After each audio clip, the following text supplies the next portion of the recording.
तो इस वीडियो में हम लोग पाइथन की डाटा स्ट्रक्चर, लिस्ट और उसके मेथड्स को देखने वाले हैं। मैं थ्योरी को बहुत कम रखने वाला हूँ और हम लोग अधिकतर कोडिंग के दौरान ही बात करने वाले हैं। Introduction to Python list. So first of all, we are just going to see the basic definition of what list is. Python lists are fundamental built-in data types that allow creating variable length and mutable sequences of objects. They are one of the most commonly used data structures in Python programming. If we are going to discuss it in some simpler terms, let me explain that Python list आपको allow करता है आप variable length और mutable sequences के objects को create कर सकते हैं। यहाँ पे वेरिएबल लेंथ से मतलब है आपके एलिमेंट्स 4 भी हो सकते हैं, 400 भी और 4000 भी। It depends on your need. Mutable क्योंकि लिस्ट आपकी म्यूटेबल होती है, ये सबसे पहली चीज़ है जो शायद अगर आप लिस्ट पढ़ते हैं तो आपको बताया जाता है। और सीक्वेंसेस ऑफ ऑब्जेक्ट हम इसलिए बोलते हैं क्योंकि objects are stored in a certain sequence. I will clarify it in the next few lines, that is key characteristics. List की पहली कैरेक्टरिस्टिक है लिस्ट ऑर्डर्ड होती है। एलिमेंट्स आप जिस ऑर्डर में इंसर्ट करते हैं वो ऑर्डर मेंटेन रहता है, तो जब आप उसको एक्सेस करते हैं तो आप सिमिलर ऑर्डर में एक्सेस कर सकते हैं। लिस्ट जीरो से इंडेक्सिंग स्टार्ट करती है क्योंकि पाइथन में जीरो से काउंटिंग स्टार्ट होती है। दैट मीन्स आपका फर्स्ट एलिमेंट अगर आपको एक्सेस करना है तो आप इंडेक्स 0 पे एक्सेस कर सकते हैं। लिस्ट म्यूटेबल होती है, in place modification is certainly allowed. Heterogeneous से सिंपल मतलब है कि आप अलग अलग ऑब्जेक्ट को लिस्ट में स्टोर कर सकते हैं क्योंकि पाइथन सब कुछ ऑब्जेक्ट्स की तरह ट्रीट करता है, चाहे फिर वो str क्लास की स्ट्रिंग्स हो या इंट या फ्लोट। डायनामिक कैन ग्रो और श्रिंक डायनामिकली। अब यहाँ पे हम लोग कुछ चीज डिस्कस करने वाले हैं। लिस्ट पाइथन में कंटीन्यूअस होती है, ऑलराइट। जैसे अनलाइक लिंक लिस्ट इन सम सर्टेन लैंग्वेजेस, इसकी मेमोरी एलोकेशन स्कैटर्ड नहीं होती है। ऑब्जेक्ट्स आपके स्कैटर्ड होते हैं, अलग अलग जगह स्टोर होते हैं, लेकिन हम लिस्ट के अंदर ऑब्जेक्ट स्टोर नहीं करते हैं, हम उनके रेफरेंसेस को स्टोर करते हैं और रेफरेंसेस स्टोर होती है कंटीन्यूअस वे में। ऑलराइट, ये चीज याद रखिएगा, इंटरव्यू में पूछा जा सकता है। नेस्टेबल से सिंपली मतलब है जैसे फॉर लूप के अंदर for loop nested for loop, if statement के अंदर इफ स्टेटमेंट नेस्टेड इफ, वैसे ही लिस्ट के अंदर लिस्ट नेस्टेड लिस्ट। अब चाहे आप इन्हें 2D लिस्ट बोले और नेस्टेड नेस्टिंग हो तो 3D लिस्ट। हम लोगों ने अपने थ्योरेटिकल सेक्शन को डिस्कस कर लिया है, अब हम लोग डायरेक्ट कोडिंग पे जंप करने वाले हैं। Alright, let's begin. तो हम लोग सबसे पहले देखने वाले हैं general syntax of our list. I will gonna be quick. General syntax, तो अगर आपको एक लिस्ट को क्रिएट करना है तो आप simply item 1, item 2 and similarly आप आइटम n तक जा सकते हैं। ऑलराइट, और इसको आप किसी एक रेफरेंस के अंदर स्टोर करेंगे। फॉर एग्जांपल अगर मैं एक डिजिट्स की लिस्ट को क्रिएट करना चाहता हूँ तो I can simply do this.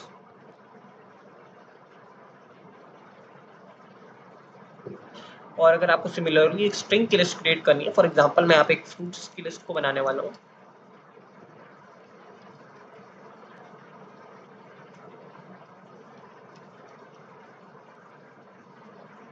Three elements would be enough. You basically get the point, right. इसके अलावा आप मिक्स्ड लिस्ट को भी बना सकते हैं जिसमें अलग अलग ऑब्जेक्ट्स हों। फॉर एग्जांपल अपना नाम लिख रहा हूँ मैं यहाँ पे, आदित्य, उमर 19 और salary 59,000। Similarly marks in previous semester 8.9 CGPA। आप इसको भी ऐसे बना सकते हैं और आप मैट्रिक्स को भी क्रिएट कर सकते हैं with the help of list.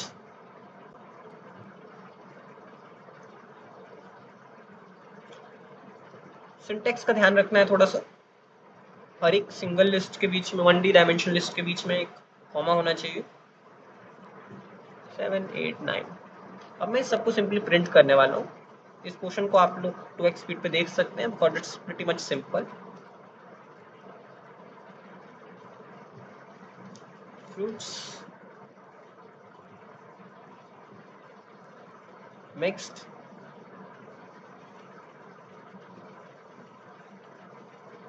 Matrix.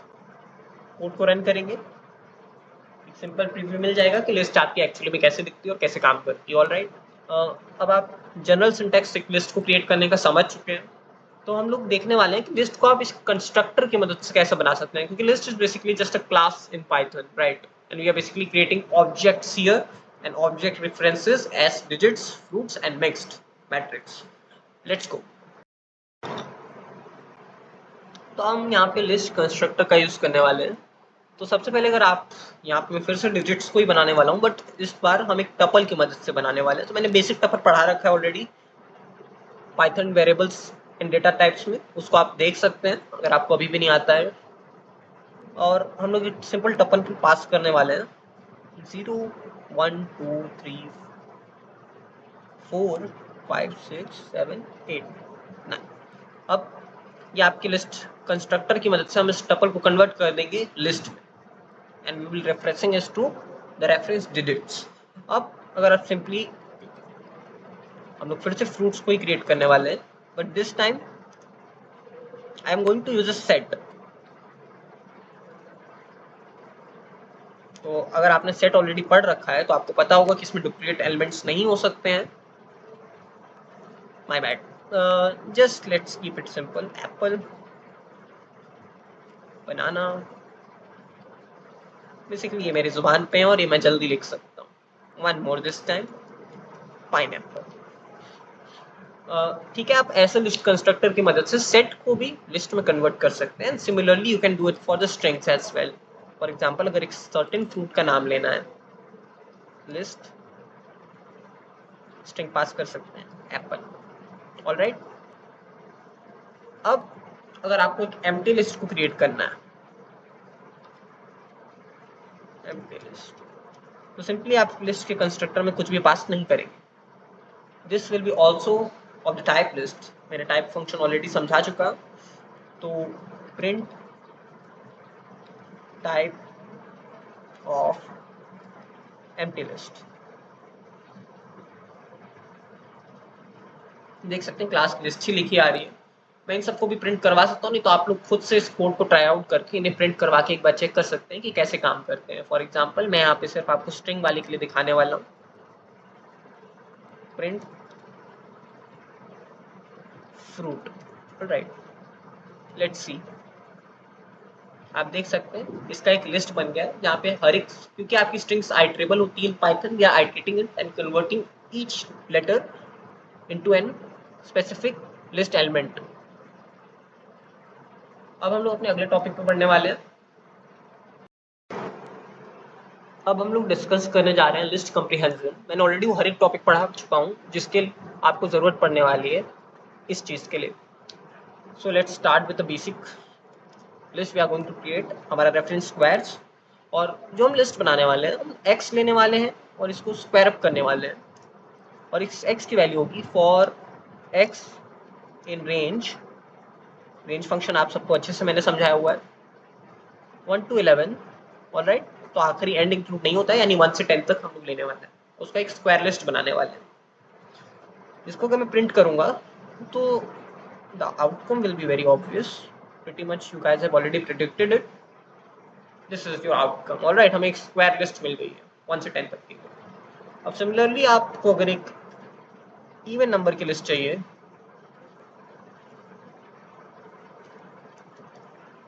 तो आप एक लिस्ट क्रिएट कर सकते हैं, x for x in range 1 से 21 तक मैं लेने वाला हूँ, और इसके बीच में हम सिर्फ इवन नंबर लेने वाले हैं। If x modulo 2 is equal to 0।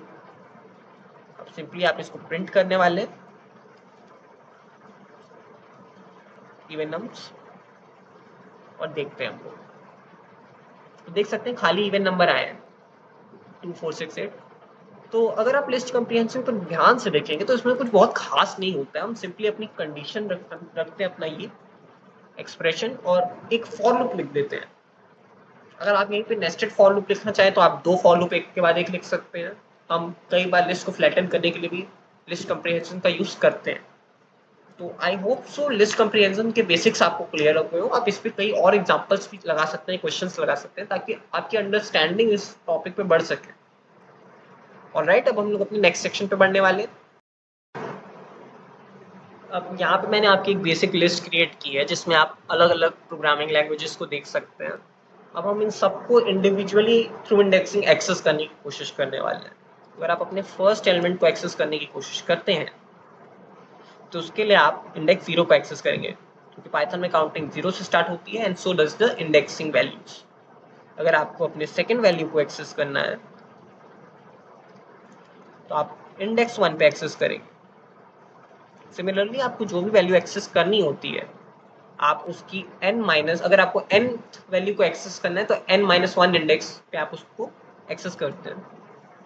Indexing पीछे से भी स्टार्ट होती है, जिसकी अगर यहाँ से आप 0 1 2 3 ऐसे चलते हैं तो उल्टी तरफ चलने के लिए आप -1 से काउंट स्टार्ट करते हैं। फॉर एग्जाम्पल अगर आपको लास्ट एलिमेंट को एक्सेस करना है तो आप सिंपली -1 पास कर देंगे। अगर आपको सेकेंड लास्ट एलिमेंट को एक्सेस करना है तो आप -2 पास कर देंगे। अब हम इन सब एलिमेंट्स को प्रिंट करने वाले हैं और देखने वाले हैं कि एग्जैक्टली काम कैसे करता है। ऑलराइट, हमारा फर्स्ट, हमारा सेकेंड लास्ट, हमारा लास्ट और हमारा सेकेंड एलिमेंट।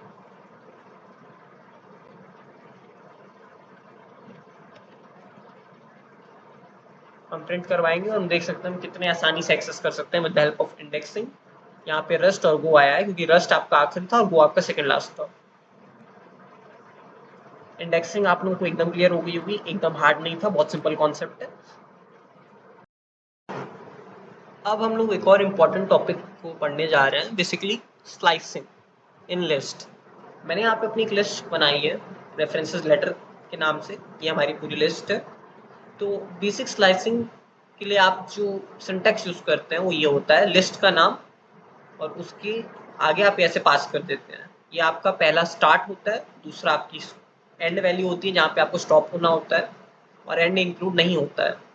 स्टेप साइज, यहाँ पे मैं स्टेप की जगह स्टेप साइज कर दूँ जस्ट फॉर क्लैरिफिकेशन। तो हम लोग सिंपली कुछ एग्जांपल्स के थ्रू इसको चेकआउट करते हैं, ज़्यादा अच्छे से अंडरस्टैंडिंग बनेगी। तो अगर आपको फर्स्ट 3 एलिमेंट्स एक्सेस करने हैं लिस्ट के तो आप क्या करेंगे, लॉजिकली सोचिए। मैंने अभी जैसे बताया, लेटर्स स्टार्ट वैल्यू लिस्ट 0 से स्टार्ट होती है, एंड वैल्यू आपकी।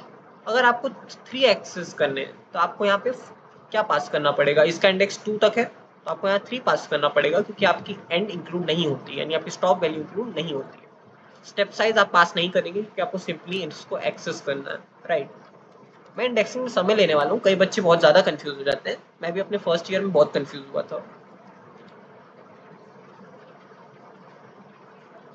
देख सकते हैं आपने अपने स्टार्टिंग के 3 एलिमेंट्स एक्सेस कर लिए। अगर आपको सिमिलरली लास्ट 3 एलिमेंट एक्सेस करने हैं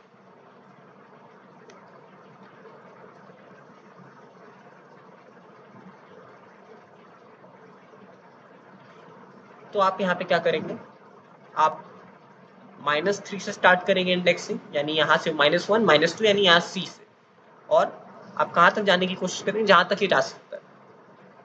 ऑलराइट, यहाँ पे आप लिख देंगे लास्ट एलिमेंट्स। तो हमको यहाँ चाहिए C capital D and small d। C capital D and small d आप सिंपली एक्सेस कर सकते हैं, राइट। जब आप कुछ पास नहीं करते तो एकदम आखिरी वैल्यू तक जाता है। अगर आप यहाँ पे अगर 0 नहीं भी लिखते तो ये जनरली 0 से ही स्टार्ट कर देगा खुद से, राइट। मैं क्लैरिफिकेशन के लिए लिखना अच्छा मानता हूँ, बाकी आपको जैसे सही लगे, क्योंकि हमें कई बार स्टार्टिंग तो 0 पता होता है लेकिन एंडिंग नहीं पता होती कि आपकी लिस्ट अगर बड़ी लिस्ट हो तब उस केसेस में हम ऐसे यूज करते हैं। But if your list is small it's just better to clear. फिर अगर मान लीजिए आपको मिडल वैल्यूज एक्सेस करनी है, मिडल की कोई भी 3 वैल्यूज को हम एक्सेस करने वाले हैं, तो let's access B, small B and capital C. B का इंडेक्स आपका है 0 1 एंड 2 और सी का इंडेक्स है आपका 3 एंड 4। तो हमको 2 से 4 तक को जाना है, सॉरी 5 तक। तो मिडल 3 के लिए आप लोग क्या करेंगे, या फिर मिडल एलिमेंट्स इस एरे का मैं नाम रखने वाला हूँ। हम लोग इसको एक्सेस करने के लिए लिखेंगे लेटर्स, अपनी इंडेक्सिंग पास कर देंगे 2 जो कि इंक्लूडेड होगा, क्योंकि हमको यहाँ पे 2 से लेकर 0 1 और 2 हमें 2 को एक्सेस करना है, 3 एंड 4 तक एक्सेस करना है तो हम 5 पास करेंगे। और स्टेप साइज हम नहीं पास कर रहे हैं इस बार भी क्योंकि हमें उसकी ज़रूरत नहीं है। Once again let's just write our middle elements. आप इसको प्रिंट कर सकते हैं। तो अब अगर आपको इतना क्लियर हो गया है तो हम लोग स्टेप साइज का यूज करना शुरू करने वाले हैं। एवरी अदर यानी हम हर दूसरे एलिमेंट को एक्सेस करना चाहते हैं इस बार। लेटर्स अब इसको आप एवरी इवन नंबर वाले एलिमेंट भी बोल सकते हैं। हम लोग 0 से स्टार्ट करने वाले हैं और अंत तक जाने वाले हैं। अगर आप सिंपली कुछ नहीं भी लिखेंगे तो पूरी लिस्ट को आइटरेट कर लेगा और आखिर में आप अपना स्टेप साइज दे देंगे 2। Print every other. अब आप अपनी आखिरी लिस्ट पे ध्यान दीजिए। ABCD आपका हर एक 1, 2, 3 एंड 4। यहाँ पे आप एक्चुअली में इवन इंडेक्सिंग वाले एलिमेंट्स को एक्सेस कर रहे हैं। For example 0, 2, 4, 6।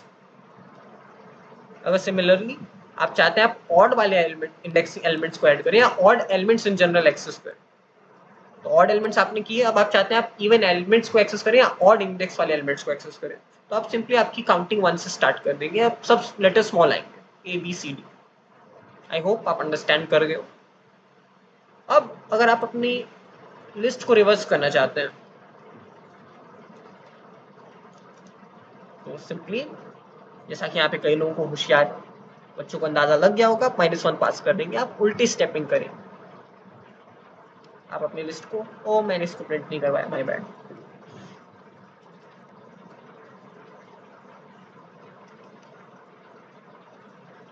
अब अगर आप इसको प्रिंट करवाएंगे आप देख सकते हैं आपकी लिस्ट रिवर्स लिखी आ गई है। तो बस इतना ही होता है स्लाइसिंग। इससे ज़्यादा मुझे लगता नहीं कुछ आपको अभी के लिए सीखने की ज़रूरत है। आप और क्वेश्चंस वंस अगेन आपको सॉल्व करने होंगे ताकि आप स्लाइसिंग को अच्छे से अंडरस्टैंड कर सकें। सिर्फ लेक्चर देखने से क्लैरिफिकेशन नहीं आ सकती। अब यहाँ पे हम एक ऐसी चीज़ डिस्कस करने वाले हैं जहाँ पे बिगिनर्स काफ़ी हद तक प्रोग्राम में एरर जनरेट कर देते हैं, समझ नहीं पाते हैं। और ये चीज़ आपको जनरली 11-12 घंटे की वन शॉट लेक्चर्स में नहीं समझाई जाती है, बिकॉज उतना समय उन लोगों के पास भी नहीं होता है। तो अगर हम इसको आराम से डिस्कस करें तो आप देख सकते हैं हमारे पास एक लिस्ट है कंट्रीज। हमने अलग अलग देशों के इसमें नाम स्टोर किए हुए हैं। हमने नेशंस में कंट्रीज को असाइन किया है। तो अब एक बात ध्यान देना, जनरली आप सोचेंगे कि ये एक अलग लिस्ट क्रिएट कर देगा, डुप्लीकेट लिस्ट, मगर वो केस नहीं होगा, बिकॉज यहाँ नेशंस आपका रेफरेंस है, कंट्रीज भी आपका रेफरेंस है। आपकी ये लिस्ट एक्चुअल में एक ऑब्जेक्ट है और क्योंकि नेशंस में कंट्रीज की वैल्यू स्टोर हो रही है यानी इसमें रेफरेंस स्टोर हो रही है, और क्योंकि कंट्रीज आपकी इस ओरिजिनल लिस्ट को रेफर कर रहा है, नेशंस भी आपकी इसी लिस्ट को रेफर करेगा। तो ये एलियास बनाता है। ठीक है, एक ही व्यक्ति के 2 नाम हो तो उसको एलियास बोलते हैं। जैसे कि आयरन मैन और टोनी स्टार्क एक ही व्यक्ति को रेफर करता है, देन दिस इज एलियास। अगर यहाँ पे मैं अगर नेशंस में अपेंड फंक्शन से आप लिस्ट में अपनी आखिर में कोई भी चीज वैल्यू स्टोर कर सकते हैं। मैं यहाँ पे इंडिया स्टोर करने वाला हूँ और मैं प्रिंट करने वाला हूँ आपकी कंट्रीज को। ध्यान दीजिएगा मैंने कंट्री में कोई चेंज नहीं किया है, लेकिन फिर भी कंट्री के अंदर इंडिया जुड़ गया है, बिकॉज ये दोनों रेफरेंसेस सेम ओरिजिनल लिस्ट को रेफर कर रही है। आप इसको अवॉइड कर सकते हैं with the simple help of copy function.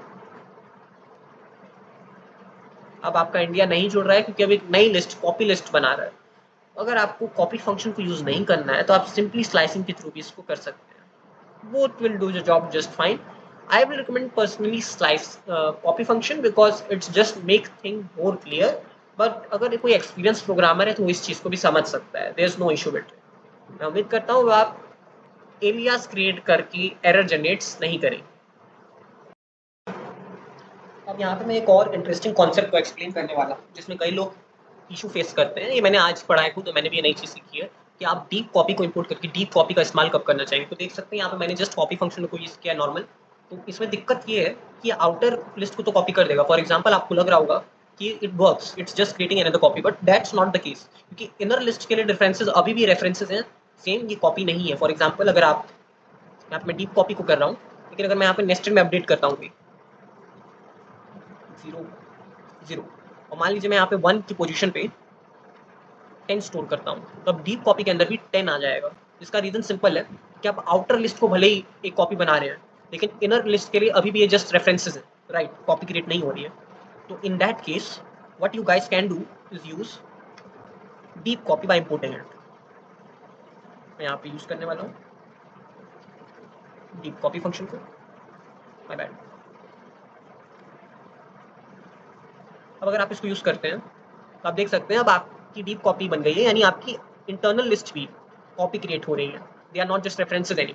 तो इस इशू को आप अवॉइड करने के लिए डीप कॉपी का यूज करते हैं। अगर आप कोई फंक्शन या कोई भी चीज इंपोर्ट करके यूज करते हैं, आपको खुद से पूछना चाहिए हम इसका इस्तेमाल क्यों कर रहे हैं, राइट। मैं उम्मीद करता हूँ ये चीज आपको, अगर आप ऑलरेडी लिस्ट जानते भी तो नहीं जानने को मिली। तो ये हम लोग का one of the important section है लिस्ट के फंक्शंस। इससे पहले कि हम लिस्ट के फंक्शंस को पढ़ें, एक छोटी सी एडवाइस कि अगर आप किसी भी लिस्ट या किसी भी कंटेनर डाटा स्ट्रक्चर का नाम रखते हैं तो उसको प्लूरल में रखिए, क्योंकि वो कई सारे एलिमेंट्स को स्टोर करता है, कई सारे ऑब्जेक्ट्स का कलेक्शन होता है, ऑलराइट। जैसे अगर आप यहाँ पे कलर्स की लिस्ट बना रहे हैं तो नाम कलर्स ही रखें, ना कि कलर। फ्रूट्स की बना रहे हैं तो फ्रूट्स नाम रखें, ना कि फ्रूट, ऑलराइट। डायरेक्ट हम लोग अपनी एक नई लिस्ट बनाने वाले हैं, डिजिट्स। मैं इन रैंडम ऑर्डर पास करने वाला हूँ नंबर, ऑलराइट। इतने काफ़ी हैं। अब अगर हमको इसमें अपेंड करना है, फॉर एग्जाम्पल एक वैल्यू हमें ऐड करनी है डिजिट्स में, डिजिट्स डॉट अपेंड फंक्शन आपको अलाउ करता है कि लिस्ट के आखिर में आप कोई भी एक वैल्यू कर सकें, ऑलराइट। अगर आप यहाँ पे करते हैं प्रिंट डिजिट्स तो सिंपली आपका 6 आखिर में अपेंड हो जाएगा, यानी अपडेट हो जाएगा। अब अगर आपको मल्टीपल एलिमेंट्स को अपेंड करवाना है तब आप यूज करते हैं एक्सटेंड फंक्शन का। अब एक्सटेंड में आप ऐसे पास नहीं करेंगे कि 11, 12 या 13। कोशिश ये करनी है कि आप एक लिस्ट पास करें, क्योंकि एक ही आर्गुमेंट एक्सेप्ट करता है। तो हम आगे के लिए पास कर देंगे 8, 9 और 7। मैं अभी रैंडम ऑर्डर में जानबूझ के पास कर रहा हूँ। तो आप देख सकते हैं कि सिंपली ये लिस्ट हमारी इस पे एक्सटेंड हो गई है। अब अगर हम चाहते हैं कि हमें शॉर्टेड वर्जन में मिले, मैं यूज करने वाला हूँ शॉर्टेड फंक्शन का, ऑलराइट। ये आपका बेसिकली शॉर्टेड लिस्ट को रिटर्न करता है, इसलिए डायरेक्ट प्रिंट स्टेटमेंट इसको प्रिंट कर सकता है, there will be no issue. अब मैं, क्योंकि ये डायरेक्ट लिस्ट रिटर्न करता है, लेकिन अगर हम इसी पे कोशिश करें, फॉर एग्जाम्पल मैं दिखाता हूँ, मान लीजिए आपकी रिवर्स लिस्ट है, ऑलराइट। और हम लोग कोशिश कर रहे हैं कि हमने जो शॉर्टेड फंक्शन बनाया इस पे हम रिवर्स को यूज करें, यहाँ पे कोई इशू नहीं आना चाहिए, ऑलराइट। रिवर्स का यूज करें, जस्ट फॉर क्लैरिटी शेक हम यहाँ पे 2 ब्रैकेट लगा देते हैं, रिवर्स फंक्शन का यूज करते हैं। ये काम नहीं करने वाला है वैसे, इसका मैं आखिर में कारण भी बताऊंगा, प्रिंट रेफ। तो आपको यहाँ नन मिलना चाहिए, दैट्स राइट, नन। ये होता है इसलिए क्योंकि रिवर्स तो लिस्ट को कर देता है जो हमें शॉर्टेड लिस्ट मिलती है, लेकिन इशू ये आता है कि कुछ रिटर्न नहीं करता है, और रेफ में वो वैल्यू स्टोर होगी जो आपका ये फंक्शन रिटर्न करेगा आखिर में, क्योंकि हम फंक्शन चेनिंग अप्लाई कर रहे हैं। तो अगर आपको रिवर्स लिस्ट चाहिए एक्चुअल में, तो आप कोशिश करेंगे रेफ डॉट रिवर्स, ऑलराइट। अब आपका रिवर्स हो जाएगा लिस्ट, और देखेंगे आपको रिवर्स लिस्ट आराम से मिल जाएगी, 987654321। हम लोग शॉर्ट कर रहे हैं, शॉर्टेड लिस्ट को आरबी में स्टोर कर रहे हैं, फिर उसको रिवर्स कर दे रहे हैं।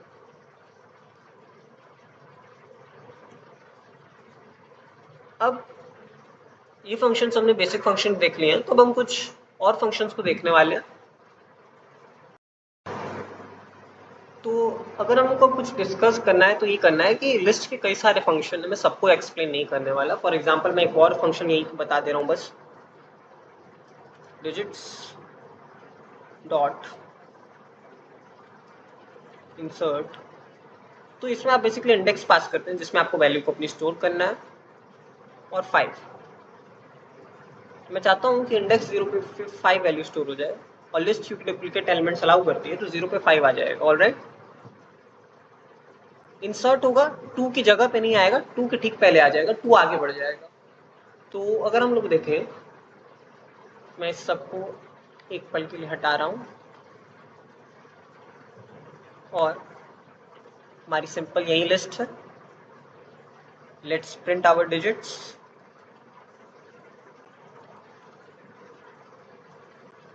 अब आप ये कर सकते हैं कि देख सकते हैं सारे बाकी एलिमेंट्स आगे बढ़ गए, 5 0 पे इंसर्ट हो गया।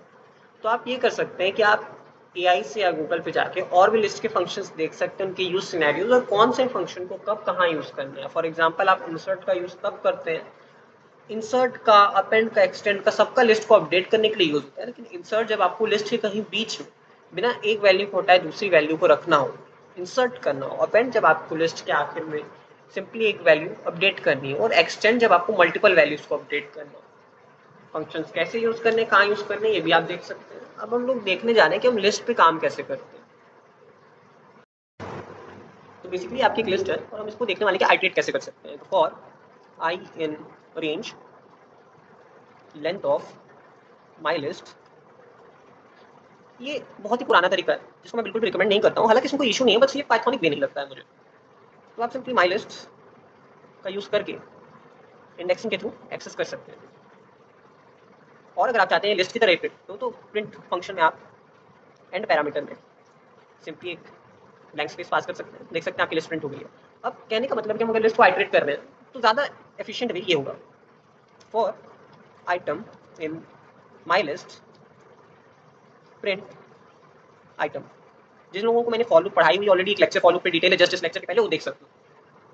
अगर कंफ्यूजिंग आ रही है तो blank space, this is more pythonic way to do things. और आप साथ ही साथ फॉर लूप में for index item in enumerate my list print index item। Simply आपकी इंडेक्सिंग हमेशा इससे एक लाइन पीछे रहने वाली है, जैसे कि आप देख सकते हैं 0 1 1 2 2 3। ऑलराइट, बस आप ऐसे लिस्ट को आइटरेट कर सकते हैं। तो मुझे लगता है सिंगल डायमेंशन लिस्ट को आइटरेट करना आप लोगों को आ गया। तो हम लोग 2D लिस्ट को भी आइटरेट करना देखने वाले हैं एक बार। माई लिस्ट, अपनी 2D लिस्ट को हम लोग क्रिएट कर लेते हैं। 1 2 3, let's keep it simple. 4 5 6, just one more row, 7 8 9। Alright, अगर किसी को कंफ्यूजिंग हो, हमारा मैट्रिक्स एग्जैक्टली ऐसा दिखता है। ये सब हमारी रोज है और ये ऐसे वर्टिकली हमारे कॉलम्स हैं। अब हमें अगर इसको एक्सेस करना है तो हम ऐसे कर सकते हैं, for row in my list. ये बेसिकली आपकी रोज को एक्सेस करेगा, यानी हर एक लिस्ट को एक्सेस, क्योंकि लिस्ट के अंदर लिस्ट को हम हमेशा पहले एक्सेस करते हैं। फॉर एलिमेंट्स इन रो, या फिर एलिमेंट वर्ड का यूज करना ज़्यादा क्लैरिफिकेशन वाइज सही होगा। प्रिंट एलिमेंट, और मैं यहाँ पे एंड पैरामीटर में वंस अगेन एक ब्लैंक स्पेस पास कर दूंगा ताकि आपको क्लैरिटी रहे। लेट्स सी, आप देख सकते हैं सारे एलिमेंट्स आप एक्सेस कर पा रहे हैं बहुत आराम से। अगर आप चाहते हैं थोड़ा मैट्रिक्स की तरह ही प्रिंट हो तो हम यहाँ पे print slash n, back slash n, this should work या नो इशू। और इसके अलावा हमें जरूरत नहीं है कि पाइथन में बाय डिफॉल्ट एंड फंक्शन में बैक स्लैश एन ही होता है। तो आप कुछ भी प्रिंट नहीं करेंगे, उस प्रिंट फंक्शन भी रख देंगे, तभी ये अगली लाइन पे चला जाएगा अपने आप। आई होप सो आपको लिस्ट को कैसे आइटरेट करते हैं क्लियर हो गया हो, एफिशिएंट वे क्या है, इनुमरेट फंक्शन का कहाँ यूज करना है जब आपको इंडेक्स भी साथ में एक्सेस करना हो। एक जिप फंक्शन भी होता है, मैं आगे चल के आपको वो भी सिखा सकता हूँ, बट आई थिंक मैंने उस पर एक शॉर्ट वीडियो ऑलरेडी बना रखी है, आप वो डायरेक्ट देख सकते हैं। तो जब हम पाइथन में लिस्ट डाटा स्ट्रक्चर की बात करते हैं तो मैं बस ये जस्ट फॉर क्लैरिफिकेशन एक्सप्लेन करते रहा हूँ। आप लोगों को ये अभी याद करने की उतनी जरूरत नहीं है। डाटा स्ट्रक्चर आप आगे सीख के पढ़ते हैं तो उसमें ये चीज़ पढ़ेंगे। एक्सेस बाय इंडेक्स जब हम करते हैं तो उसकी टाइम कॉम्प्लेक्सिटी ऑर्डर ऑफ 1 होती है, क्योंकि हम डायरेक्टली एक्सेस कर रहे होते हैं। वैसे ही सिमिलरली जब हम अपेंड करते हैं तो इमोटाइज कर मदद से हम लोग आखिर में डायरेक्टली अपेंड कर देते हैं, तो उसकी भी complexity, time complexity order of 1 ही होती है। इंसर्ट या रिमूव करते हैं आखिर में तो भी उसकी टाइम कॉम्प्लेक्सिटी ऑर्डर ऑफ 1 होती है, यानी कॉन्स्टेंट। लेकिन अगर आप इंसर्ट रिमूव बिगिनिंग में करते हैं तो ऑर्डर ऑफ n हो जाता है, कि आपको फिर सारे एलिमेंट्स को आगे या पीछे शिफ्ट करना पड़ता है। सर्च करना होता है तो order of n, linear search हम अप्लाई कर रहे होते हैं। अगर हमें शॉर्ट करना होता है तो n log n करते हैं टिम शॉर्ट एल्गोरिथम से। आप बाकी एल्गोरिथम्स का भी इस्तेमाल कर सकते हैं, मर्ज, क्विक या की। ये मैंने बस एग्जांपल के लिए टिम शॉर्ट लिख दिया है। मैं उम्मीद करता हूँ लिस्ट आपको क्लियर हो गई हो, आपको लिस्ट काफी हद तक अच्छे से आती है, मोर देन सम बिगनर्स। और अभी भी मैं ये कहूँगा कि लिस्ट आप सब कुछ नहीं जानते हैं, लिस्ट एक अपने आप में बड़ा टॉपिक है, लेकिन हम जरूरत के हिसाब से लिस्ट की हमें जैसे जैसे जरूरत पड़ती है वैसे वैसे उसके बारे में पढ़ते हैं। तो इस लेक्चर को मैं यहीं पे खत्म कर रहा हूँ, क्योंकि स्टार्टिंग में इस लेक्चर को और बड़ा बनाने वाला था, जिप फंक्शन, पैरेलल एक्सेस, लेकिन मुझे लगा कि ओवरवेलम करने की जरूरत नहीं है। हम धीरे धीरे उस सब चीज़ को वक्त के साथ प्रोजेक्ट्स पे काम करते हुए या पाइथन को इन डेप्थ पढ़ते हुए 3rd या 4th टाइम में सीख सकते हैं। सो आज के लिए इतना ही, गुड बाय।